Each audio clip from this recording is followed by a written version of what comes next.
अभी कांग्रेस ने एक एफआईआर सेल तैयार किया है जो लोगों को सच बोलने पर उनके ऊपर एफआईआर कर देते हैं।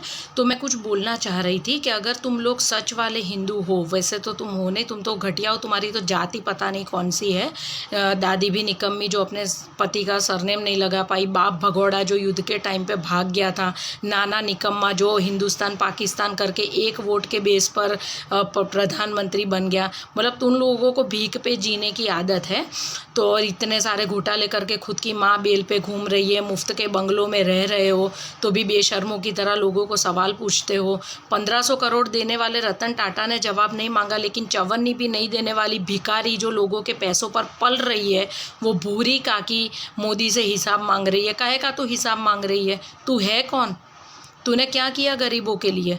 आज जब 1947 में इंडिया आज़ाद हुआ था और 1948 में चीन आज़ाद हुआ था, तो आज चीन वर्ल्ड में 2nd नंबर पर है और इंडिया 138 नंबर पर है। 70 सालों में तुम लोगों ने देश को आगे लाने के लिए कुछ किया नहीं है। किस चीज़ का तो हिसाब मांग रही है?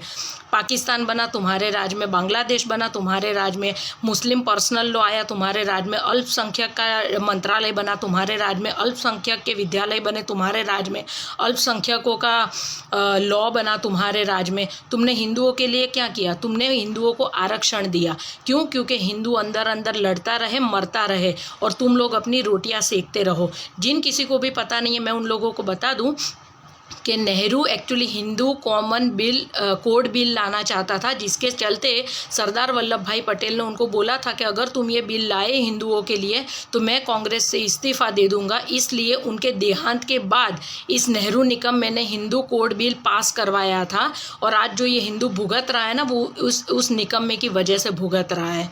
ठीक है। और दूसरा कि मोरारजी देसाई ने अपने एक उनका जो बुक है मेरा जीवन वृत्तांत, उसके 4, 5, 6 नंबर के पेज पर लिखा है कि पता नहीं क्यों मुझे ऐसा लगता है कि नेहरू को पहले से ही हिंदुओं के साथ अलग ही पूर्वाग्रह है और जो हिंदुओं से नफरत करते हैं।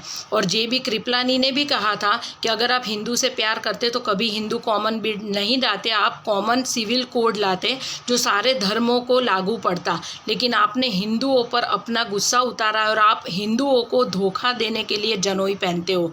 ये जेबी कृपलानी के शब्द है। तो मतलब ये परिवार पूरा नीच परिवार है जिन्होंने सिर्फ देश को लूटने का काम किया है और देश की बर्बादी में पूरा योगदान है। अभी भी समझ जाओ, हिंदू एक हो जाओ और इन लोगों की बैंड बजा दो।